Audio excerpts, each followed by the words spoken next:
Hi, good morning, everyone. Hi. Ciao, ciao, Matteo. Ciao, good morning. How are you? I'm fine, thank you. How are you? Yeah, good. Good to see you. Are you in Florence? Yeah, I'm at home studio. Yeah, I got a feeling. Ciao, Will. Ciao, Will. Ciao, Luca. Ciao, Steph. Ciao. Lovely to meet you. And you, yeah. Yeah, and you are in London now.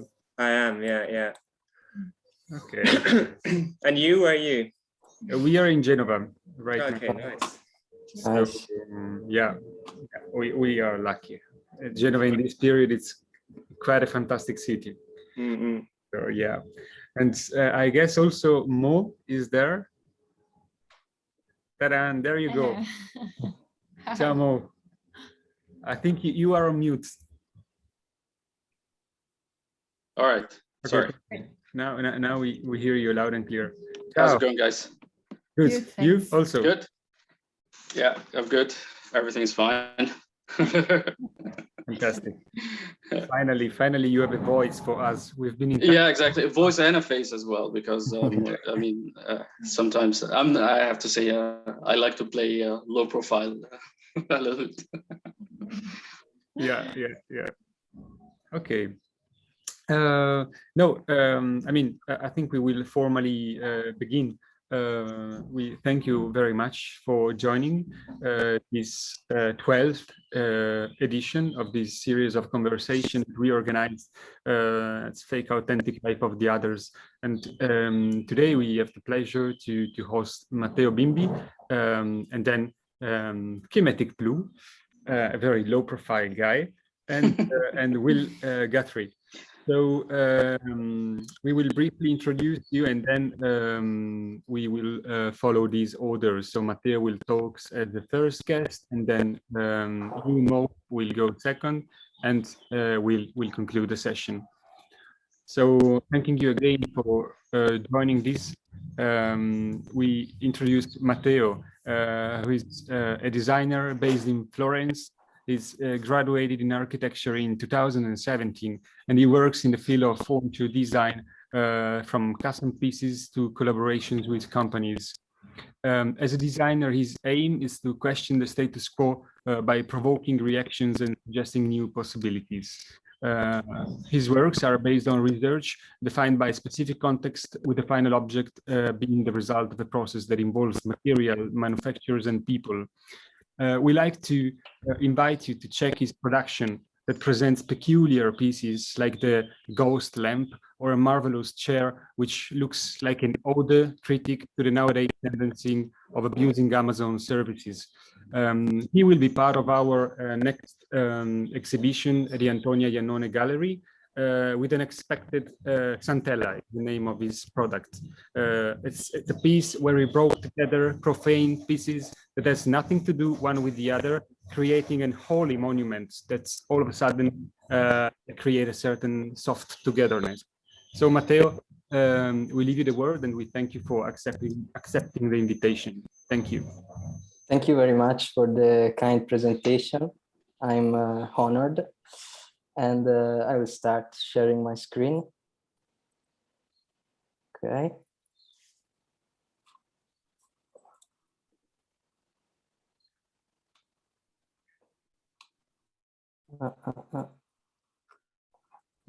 Oh, sorry. Oh, I'm sorry. I wasn't. It's the first time I do this. Take your time. It's asking the permission to share. You should be allowed to do it. Okay, now we see the screen. Okay, perfect. So.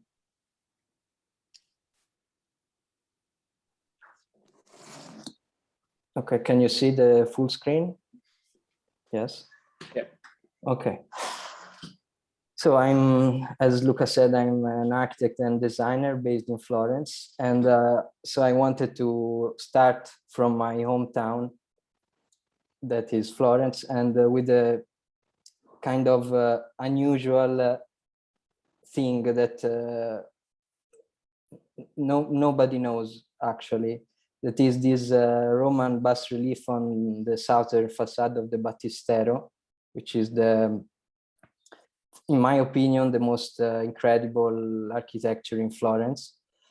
And this that was built in a period where there weren't architects that we know, but it was actually built by a collective effort of builders, sculptures, and so on. So it's a really, for me, fascinating and mysterious period, the medieval times. And they decided to put in the southern facade a Roman bas relief that they found on the site. And this is very odd choice, I would say, because it's completely out of place, given this very regular and also graphic facade that the Battistero has.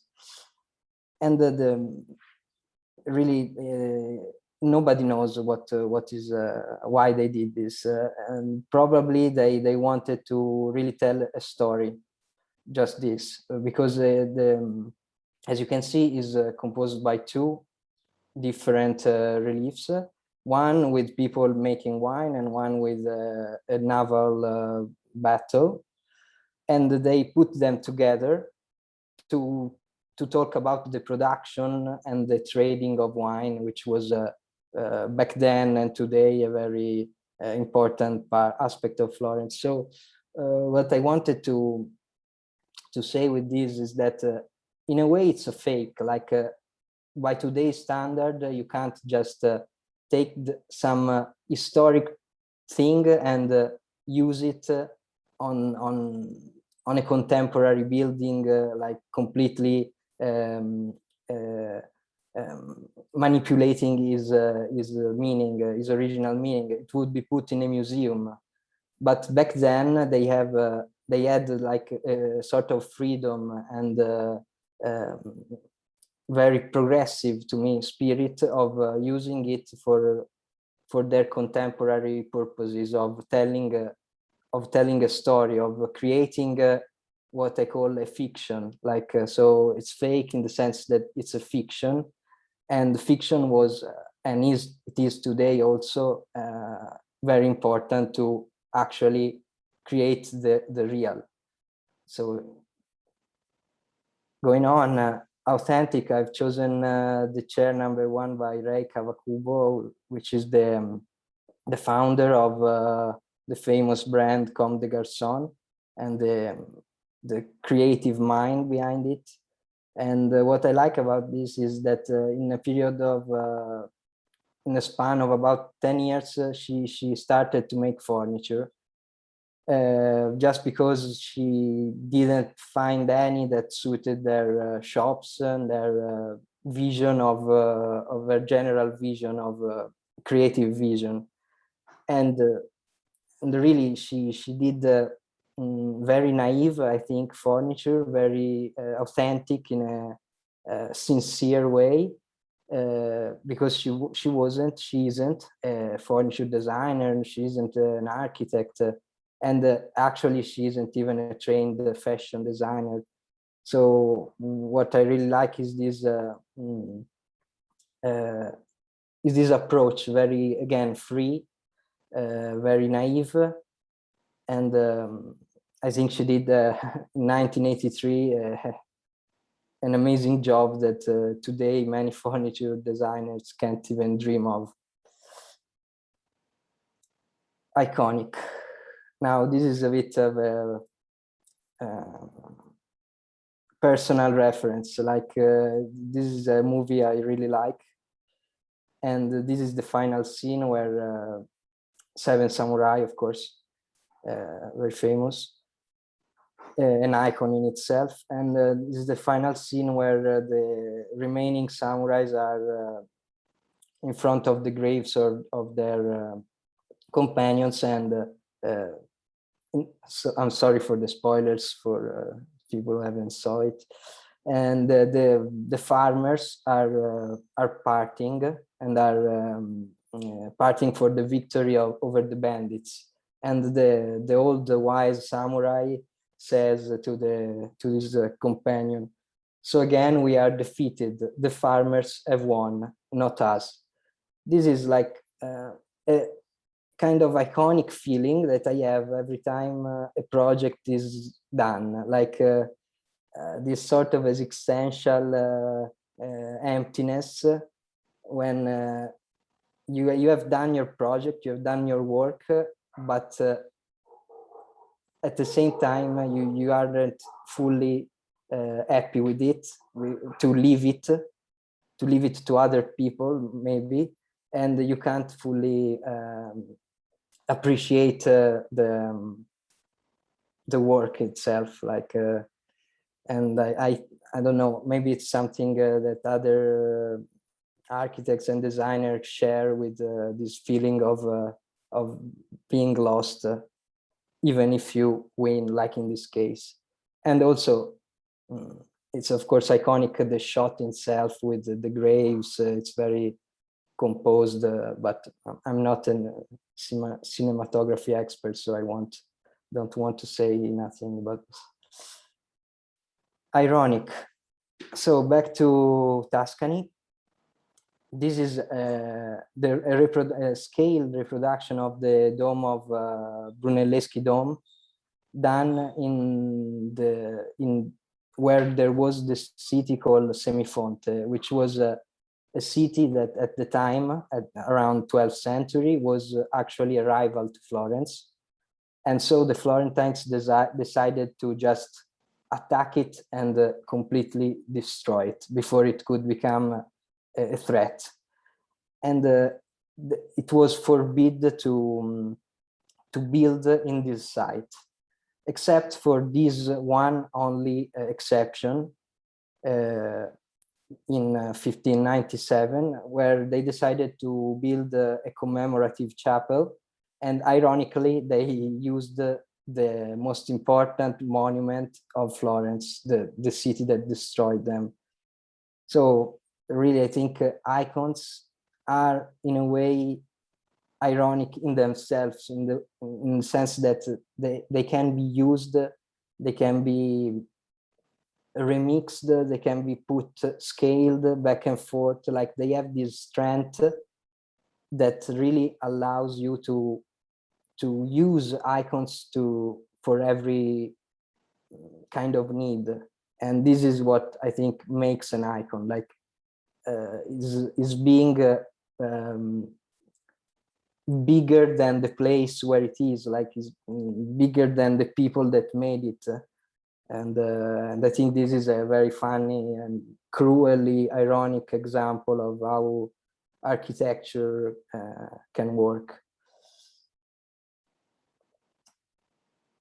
So I've chosen this authentic, iconic answer. And another of my favorite references, which is the artist Yannis Kounellis, a Greek artist that actually lived and worked most of his life in Rome, so he kind of became Italian. That he was one of the first representatives of the so-called arte povera, which was a movement that Italian movement that where they were starting to use poor materials, kind of in contraposition to the very cool and almost perfect minimal art that was developing in the United States. And this exhibition in Bern in 1969 is very fun, because Kounellis did his work, which is this burlap sacks full of potatoes, beans, and whatnot in Rome, and he had to bring it to Bern, but the border police didn't allow this to cross, because it was considered like smuggling food and it was not considered art. So we just bought in Bern the materials and made them in the place. Like so, this I really like this this way of using poor materials with a very authentic and strong aim and purpose, because even with the concept behind this is that is the concept of accumulation, of adding the same piece, the same bean thousands of times, and then it becomes a form, a shape that that you can see through through the burlap sack. And so yeah, I really like when you can do something that is so simple yet so profound and deep and relevant. And then I will quickly show a glimpse of my Santella. That is the piece I proposed to Luca and Steph for the FakeAuthentic exhibition. This is a collage just I made for fun, you know, just to show it. And the object is the one on the left, which is kind of a shrine composed of different pieces put together that are not necessarily having a dialogue, I don't know, but forcefully having a dialogue kind of. And it is inspired by these little shrines that you can find all around Italy, in the cities, in the countryside, that are at the same as the churches. They are considered houses of God. So I really like that with even a little architecture, a little object, you could elevate it to something so high. And so I try to do it my way, very profane and so on. And yeah, so it's really an object with no purpose that and I don't know, I hope that my presentation had explained a little bit my thought process and my inspiration behind it. So Absolutely. again, thank you for listening to me. Thank you for your presentation, for bringing us around Tuscany and then Japan, yeah, for spoiling us. Actually, we were planning to watch it tonight, but thank you. it's worth regardless. No, I think it was sharp enough, and thanks a million, Matteo.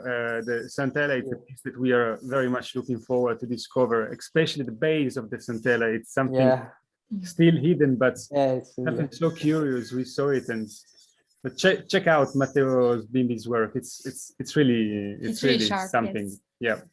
So thank you. Thanks, Matteo. Thank you very much. Now I will shortly introduce Mo, that we know under the name of KEMETIC Blue. And Mo is an Egyptian artist based in southwest of France. He describes his illustration as they try to blur the line between architecture and object. He literally makes out of architecture art. You will love to lose yourself in looking at all the unexpected details he brings in his drawings. His favorite reference seems to be his kids' stories, and that's something we go mad for. He also took part to the amazing initiative of One House Per Day with his marvelous drawings, and unfortunately for us, he came before us with his successful work. You can visit his website, where he also has an e-shop where you can buy one of his terrific drawings that will bring an amazing palette of sharp and intense colors in your house. And you'll have to find the best place to hang mine. So I give you the word, Mo. Thanks, guys. Really appreciate the invitation. It's a fantastic series so far, very successful. Okay, let me just give you a glimpse of myself. Just quick brief. I'm sorry, I'm gonna be, I didn't follow the structure of the presentation of the 5 pictures. I tried to narrow it down but I couldn't, I failed miserably, but anyways. I'm in, like, as you said, like I worked in the field of architectural heritage. This is my background. I worked for several years in Egypt. In historical locations, the Giza pyramids, in Luxor, Abydos, if people are aware, and this heavily influenced my illustrations, and this is always present in my illustrations. This historical factor, layered, full of details of historical references and so on. So my talk about today is about the fake and authentic, and my idea is that sometimes fake and authentic is like the line is very blurred. The issue is complex. We cannot just separate them. They are not opposing notions. Sometimes they can be very entangled with each other. You cannot separate which is which, and this is the interesting thing about it. It's like sometimes fake now is associated, like by fake I mean like facsimiles, reproductions of images and of realities, trying to mimic realities in whatever way possible. But sometimes fake is associated with a negative connotation, and I think maybe sometimes it can be separated a little bit, this negative connotation, and maybe there is like another side, another perspective into the fake as a good thing. Maybe it's not a bad thing at all, because it can help us in the preservation process, and it can extend our views. It can make us perceive things in a different view, in a multiple perspectives that wouldn't be realized in the real life. I'm just gonna share my screen right now. I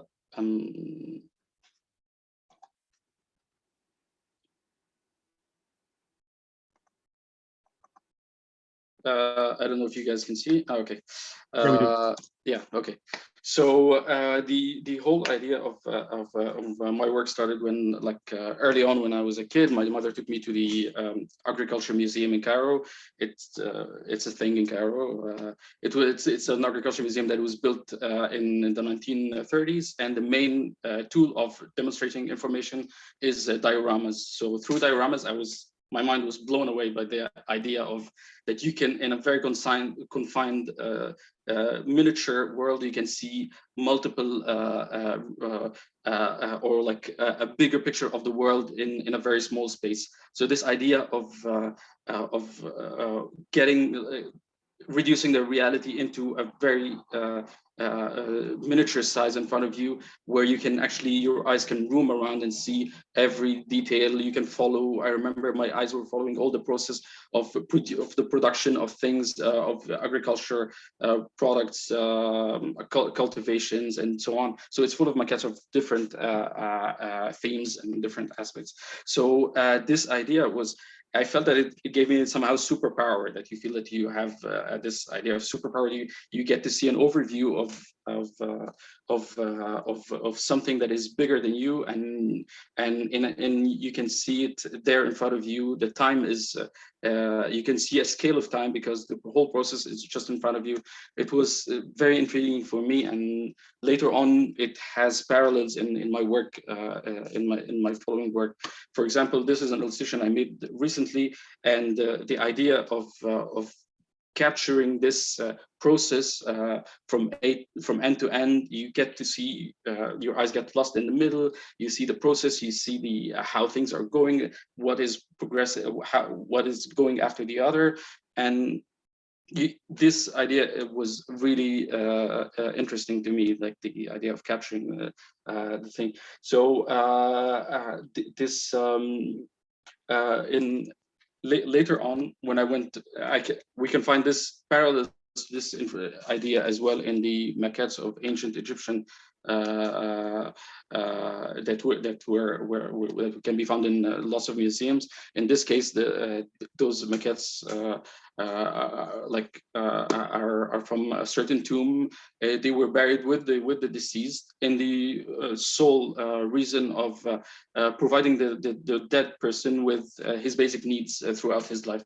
So recreating his favorite aspects of life in a miniature world that he would take along with him in his tomb and in his journey to the afterlife was something very fascinating, and it gives you a glimpse of what it was the character of this guy, what was his favorite things, what his needs, and it gives us information of how things were made. And this is a very recurring theme in my work, where I like to explore how things are made, and how and here we can see that the process of baking or making beer and so on, all the things, all the necessities, all the things that he would like and cherish in life, he would take along with him in the afterworld, in his journey to the afterworld. So those maquettes were actually buried with him in the tomb.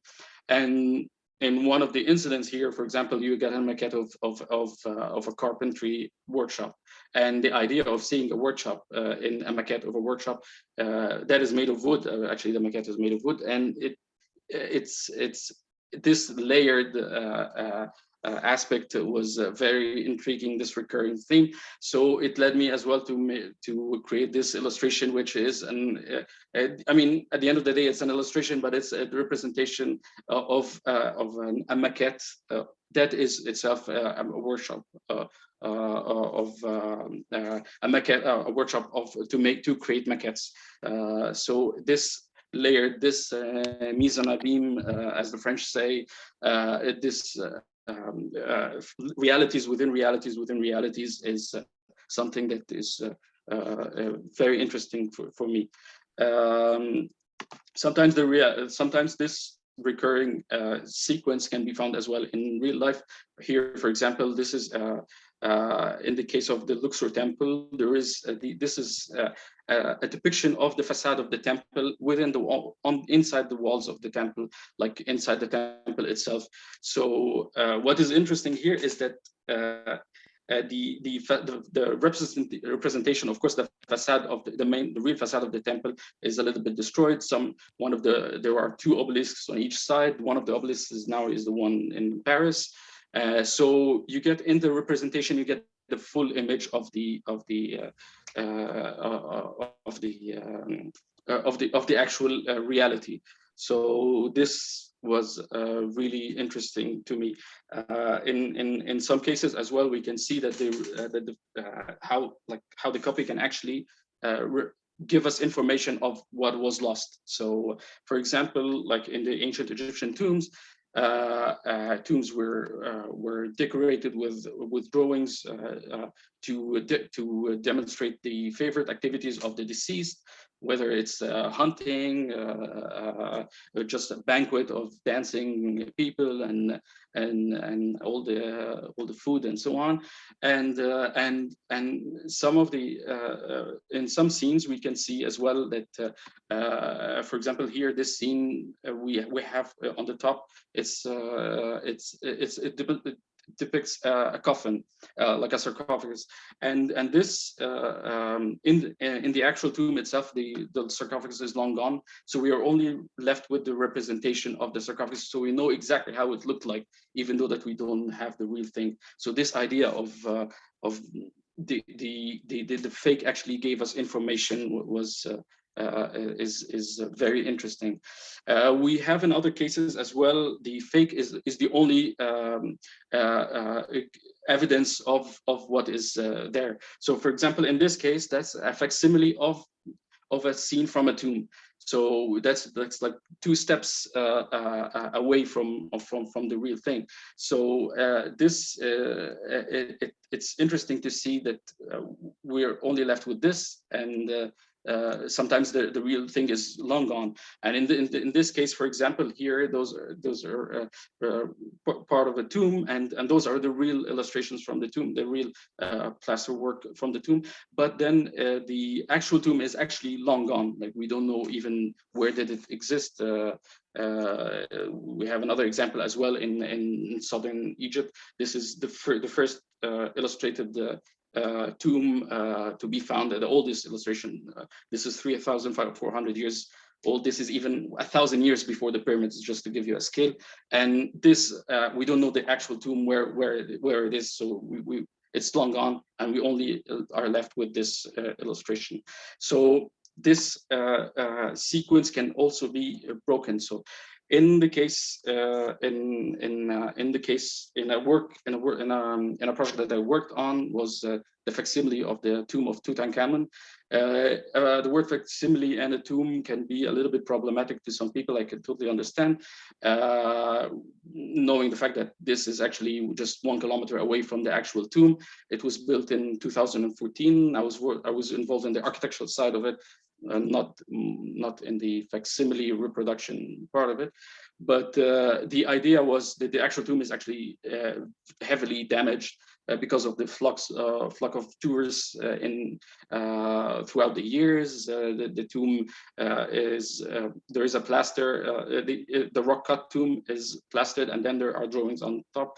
And then in some cases, the plaster is actually totally detached from the stone structure. So if you just give it a knock, the whole wall can fall, and the drawings are completely lost. So there are several efforts in order to preserve the actual tomb through conservation and so on. But who knows for how long those tombs can last? So the idea was to use this example as an exercise to use the technology in order to create a facsimile that would used for educational purposes for the public, so that they are aware of the dangers of what the precious authentic things that we have already, and how can we preserve them. But in this case as well, the facsimile was more complete than the actual tomb, because the facsimile actually has a panel that was in Howard Carter, when the archaeologist who discovered the tomb in 1922, he actually just had to destroy a certain part of a wall in order to access the burial chamber. And for this to happen, it was inevitable. He had to destroy it. So we only have photographs or record of this panel. And whereas in the facsimile, this wall that was broken was actually recreated through the use of photographs as a reference, and the use of colors from the tomb in order to recreate the actual how it looked like. So it was interesting to see that the fake can also be more complete than the original. This idea of just keeping a face of an element, and whereas you know that it's other than that it's fake. So in this instance, for example, in this illustration that I did recently, like if you stand in the middle of if you're in miniature size and standing in the middle of this court, you would feel that everything is real, but the fact is that it's just like facades, fake facades surrounding you. You will only realize this as soon as you zoom out and see the bigger picture. And this is like an idea that really fascinates me. We can also sometimes see that the fake and authentic are totally intertwined with each other. They can never detach them at all. Like, for example, in this case, in the temple of Abu Simbel in down southern Egypt, it was built by Ramses. And because of in the 1960s, a dam had to be built over the Nile in order to control the inundation of the Nile and so on. So this temple would have been lost except for the efforts of the UNESCO at that time, which was just being introduced, the concept of UNESCO. And this was a bigger project of preserving this temple for future generation. So the temple was actually cut down into pieces and then built. The entire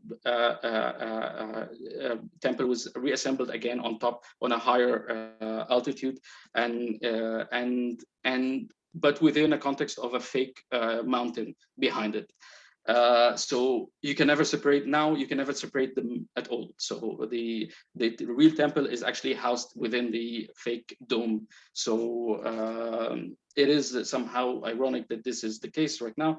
And what is interesting as well is that you always see nowadays, if you see a picture of the Abu Simbel temple, you will only see the front of it, because like the authorities don't like to circulate pictures of the backside of the temple, because the effect would be lost, the magic trick would be discovered.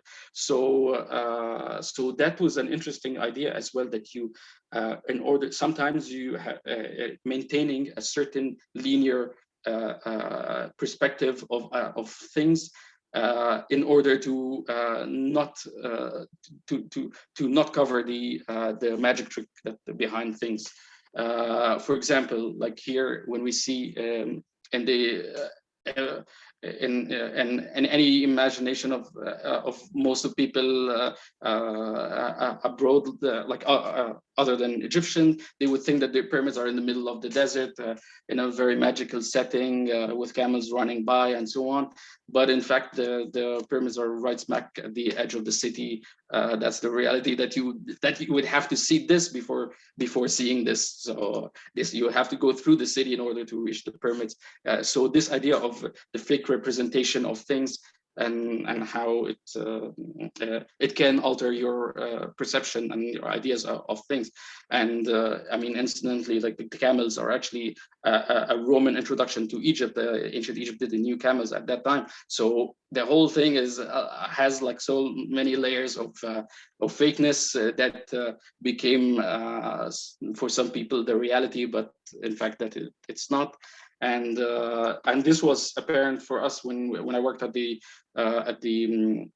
design of the visitor center of the Giza pyramids years ago. And we asked several of the visitors. We wanted to make a survey of the perception and how it is like before and after their visit, and how they see things, whether it is as they thought, or there was disappointment, or and so on. And the recurring theme was that of course the thought that it's in the middle of nowhere, the pyramids are placed in the middle of nowhere. This idea of the perception and seeing things for one view as well can be found in several things.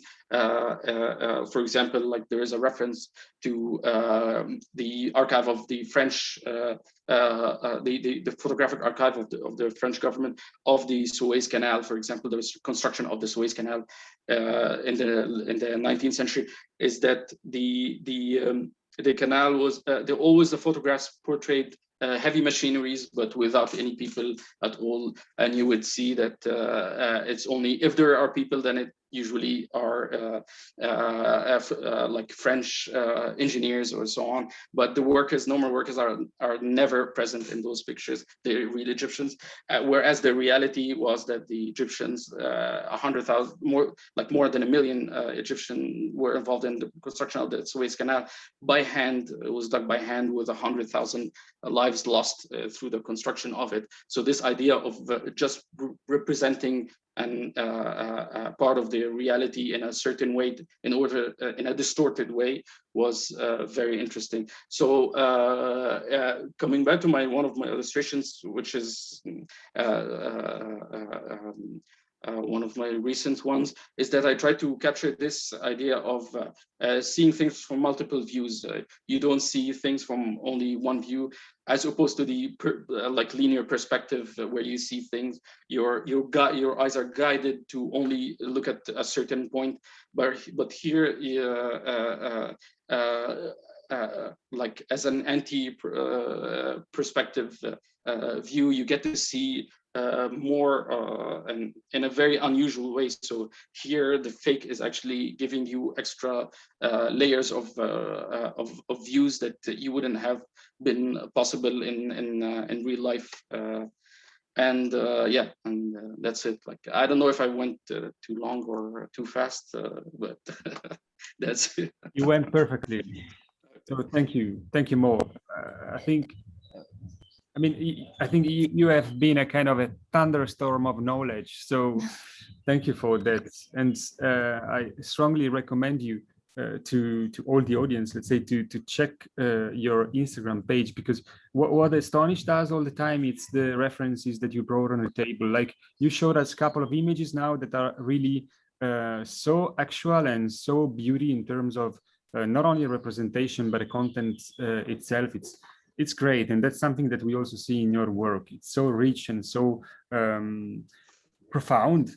That's really has a strong meaning for us. Thank you. And we look at your drawings like with the surprise when you look at Escher drawings, and at the same time, I don't know if you know the kids book Where is Wally, and it with the same attention to find out all the details. It's amazing, really. Thank you, Mom. Thank you very much. Like, I really appreciate it. Like, thank you very much. Okay, last but not least, William Guthrie. We briefly introduce you, William. William studied in Cambridge, Edinburgh, and London Metropolitan University, where he qualified as an architect in 2015. He worked in several practices in the UK and in Europe. And after that, in 2020, William established his own practice, which is operating in Southeast London. He also teaches, in addition to practice, at the University of Kingston, and William is also a member of the Architects Registration Board. The reason why we invited him, it's of course because we appreciate him very much, and we appreciate especially his elegance and humbleness, which is very prominent in all his production. His drawings shows a certain degree of knowledge in construction and tectonics, and we like to underline the fact that we think he draws as he builds, and he builds as he draws. And then as well is one of the last model making pioneer. And I mean, we want to invite you to check the studio for a photographer, which is a masterpiece for us, this project by William, and as well this beautiful unexpected room in an extended garden. So. He also recently took participation to a competition in Finland, and we appreciate it very much. We also took part to that, and we were together the 0.20 percentage of losers. Unfortunately, I mean, vice versa. We were the 98.8% losers. And it was one of the most crowded competition in the history of architecture, I guess. But, William, I leave it to you, rambling around. Thanks a million for accepting the invitation, and it's a new. Thank you. Well, thanks, Stefan Luca, for the kind introduction and for the invitation to participate in this lecture series. I'm really happy to be taking part, and flattered to be speaking alongside so many distinguished and talented thinkers and practitioners in the fields of architecture and design. I'm going to refer to some notes here as I'm aware of the limited time available, and this is quite a lot I want to say. So I'm going to share my screen. Can you see that? Yeah, perfectly. Okay. So I'd firstly like to begin by defining, without sliding too deeply into the realm of semantics, what these four words, fake, authentic, iconic, and ironic, mean to me before situating them in a specifically architectural context. So to begin with the word fake, the term fake I understand to mean in verb form the act of forgery or imitation, and as a noun the product of that process. I think humans possess an innate fascination with imitation that really begins from a very early age in the way that we copy our parents' language and even their accents. And as children, the way we dress up as characters from stories and films. And this develops in adult life as a more sophisticated, but essentially identical process of identifying and attempting to emulate role models. And our preoccupation with imitation is more broadly reflected, I think, in society's long-held obsession with automata and artificial intelligence, which might be described as the simulation of life in a form that is recognizable as something that we understand and know to be true, be that a duck, such as the famous digesting automaton designed by Jacques de Vaucanson in the 18th century, shown here on the left, or a human, shown here on the right as Rutger Hauer's character Roy Batty in Blade Runner.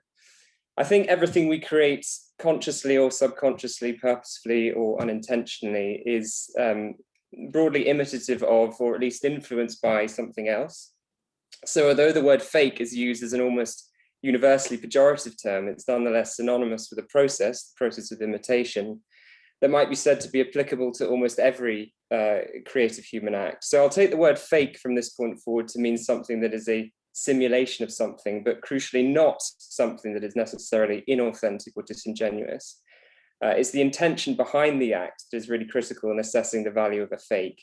There's such a thing, in my opinion, as a bad fake and a good fake, the former being a reproduction of something intended to deceive and to benefit the imitator, and the latter being something conceived with more altruistic intentions for the profit of many. And so if we move on to authentic, which I believe to mean honest or sincerely intentional, something can be said to be authentic if it is aware of itself and if its actions or appearance are consistent with its true intentions or beliefs. But just as I believe we should avoid conflating the term fake with false, I think we should be cautious about using the words authentic and true interchangeably. Polonius's famous line in Hamlet, "To thine own self be true," is often quoted in matters concerning authenticity. And if we read this in isolation, it seems to sort of, perfectly encapsulate what it means to be authentic. But the character of Polonius is prone to acts of collusion and deception. His words are not always backed up by his actions, which serves as a reminder of the difficulty of authenticity or self-awareness. And so to ironic, this is a slightly unimaginative reference, but I'll use it anyway. Alanis Morissette's song Ironic, which will, I'm sure, be familiar to you all, is often ridiculed for being itself ironic in that her description of supposedly ironic situations like getting a free ride when you've already paid are by and large not examples of irony, but rather of practical inconvenience. And the term iconic I take to mean paradoxical or incongruous. Something that is iconic might be said to express the opposite of what it means or to behave in a manner seemingly at odds with its appearance. It's perhaps also worth touching on a particular form of irony that I find interesting, the idea of dramatic irony, where the audience or reader of a play or book is aware of a situation, but the character to whom the story relates is not.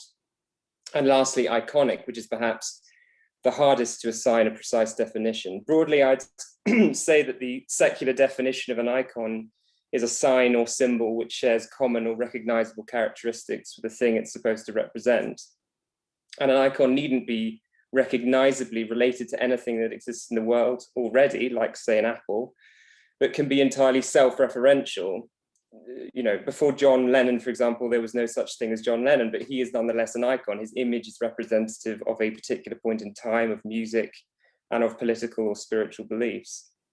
Its adjectival form iconic is used to refer to things which relate to the nature of such an icon. And it's here that I think the definition can become slightly muddy, because I think there's such a thing as a false icon, something that does not really express or represent anything particularly, but is visible by virtue only of its popularity or ubiquity. So now to sort of situate these terms in the context of architecture. This is a photograph I took of a house and garden in a rural part of Wiltshire in the southwest of England a couple of years ago. And what I find interesting in this image is the way in which neither the roof nor the hedge conforms to the conventional or standard definition of these two things. The roof is somehow not a roof, nor the hedge a hedge. In fact, the roof is rather like a hedge, a thing composed of vegetal matter trimmed into shape by shears. And conversely, the hedge could be said to be a kind of roof, a dense canopy of branches and leaves forming a protective covering beneath which things might live. They both strongly defy the standard model or archetype.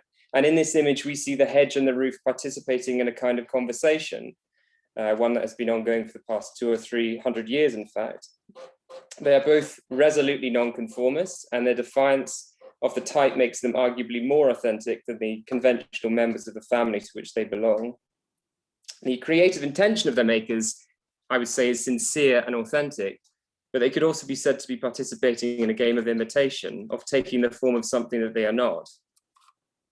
And to cite an explicitly architectural reference to reinforce this idea, which I noticed Ganko cited in their talk on Wednesday, but which I thought I would talk about briefly anyway, this celebrated tent room in the Charlottenhof Palace in Potsdam by Schinkel. Styled on a Roman Caesar's tent, the architectural gesture could be said to be fake, a room pretending to be a tent, but the creative intention behind the act is nonetheless sincere. It's a prime example of what I'd categorize as a good fake, an imitation executed with great conviction and skill, creating something extraordinary. It doesn't mean to deceive, but rather to elevate and enrich the experience of users of the palace. And another architectural reference, which slides into the territory of scenography, Robert Barker's famous panorama building constructed at the end of the 18th century in Leicester Square in London.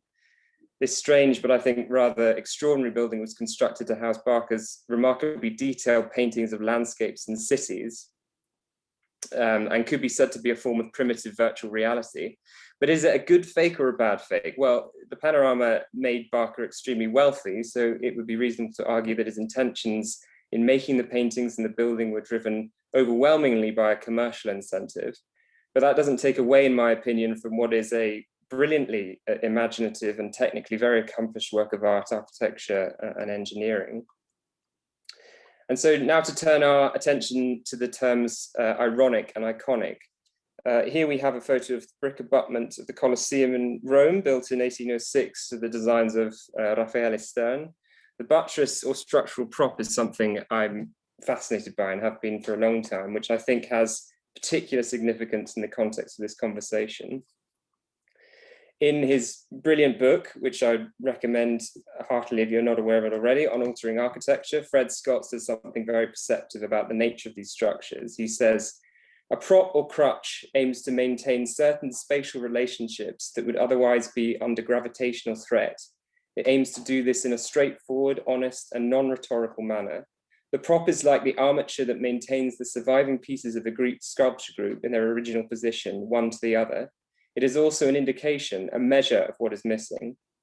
The armature cannot help but be a reminder of loss, which in itself is a heavy purpose. The support is a stoic record of absence, so the life of the fragment is entirely dependent on the thing that must be attempting to represent absence. The armature is at once a model of self-effacement and of the impossibility of this ever being completely achieved. So what he's saying here is that however inconspicuous structural support of this kind might want to be, it can rarely, if ever, be wholly concealed. So there's a kind of obvious irony at play. And the prop becomes iconic too. It becomes inseparable from the thing it supports. So when I think of the Colosseum, the image of Stern's buttress appears in my mind in a way just as vividly as the original structure of the 1st century CE. And then this will be familiar, I'm sure, to a lot of you, the drawing of one of several propositions for the ideal city of Chaux, drawn up by Claude Nicolas Ledoux in the late 18th century. And it's, of course, an example of architecture parlante, speaking architecture, a movement that concerns itself with architecture's capacity to sort of express function or identity very kind of legibly. And this plan of the House of Pleasure is vividly representative of its function. A brothel in the shape of the penis. Now, you know, what could be more iconic? Of course, this project was never realized, but I like to imagine a situation in which someone might enter the buildings through the grand portico and proceed into the vestibule and use its facilities. And there's a kind of dramatic irony at play here of the character going about their business in a discreet manner, all the time oblivious to the fact that the building they have entered is arranged in the form of a giant phallus. And to conclude with one final reference, an example of a building that perhaps embodies all 4 of these terms and proves that they are not necessarily mutually exclusive. This is the so-called Dunmore Pineapple, constructed at various stages in the 18th century by the Earl of Dunmore and his estate in central Scotland, very close as it happens to where I grew up. The building was originally constructed to accommodate gardening staff who tended to the very large walled garden that serviced the needs of the Earl's house. And along the south-facing wall were arranged long greenhouses within which all sorts of non-native plants, vegetables, and fruits, such as pineapples, were cultivated, heated by a system of concealed furnaces. And when the Earl returned to Scotland from America in 1776, having concluded his duties as the last colonial governor of Virginia, he decided to make alterations to the walled garden, adding a summer house above the porticoed entrance of the original building in the form of a giant stone pineapple. So here we have a building that is formed in the shape of a fruit, but built with an extraordinary degree of precision and faithfulness to the thing it's imitating. And with astonishing technical proficiency, every stone panel of the pineapple is self-draining to prevent water accumulating and causing frost damage to the stonework, for example. The term iconic, I don't think, needs very much explanation at all. It's a building in the form of a pineapple, a rare and expensive fruit afforded only to a tiny proportion of people alive in the 18th century in Scotland. So it's therefore vividly representative of the extraordinary wealth of the family through whom it was conceived and constructed. And lastly, there's an obvious sense of irony at play here too, in that the very function it was intended to serve has been, over the course of time, completely turned on its head. The building started its life as a structure for growing pineapples and then became a pineapple for house and people. And with that, I'll stop talking. Thank you. Thank you, Will. Would be fantastic to hear a conversation between the architect and the client explaining, Mr., we are going to build a pineapple on your roof. Yeah. What do you think about it? No, it's a terrific example. I mean, it really accumulates all the 4 words and such sharp and clear. And apart from jokes, I think what's beautiful also that someone did an introduction talking about the semantic of these works, and in your case was so precisely made, and that helps us. I mean, personally, it helps me very much to better understand also the upcoming images. So thank you for exploring also the semantic out of it. And again, we just formally thanks the 3 of you guys for sharing your time and your intelligence with us. We are now looking forward to the next session, which is going to happen this Monday, and it will be the first session of 4 participants due to a busy schedule. We are happy to host Aldo Deli and Piovene Fabi. Then we will have Daniel Tudor Munteanu from Of Houses and Meyer Ungerb. So we wish you a nice lunch. Again, thanks a million, and looking forward to see you very soon. Good job, guys. Thank you. Thanks a million. Thank you. Ciao, ciao. Ciao. Ciao. Ciao, ciao.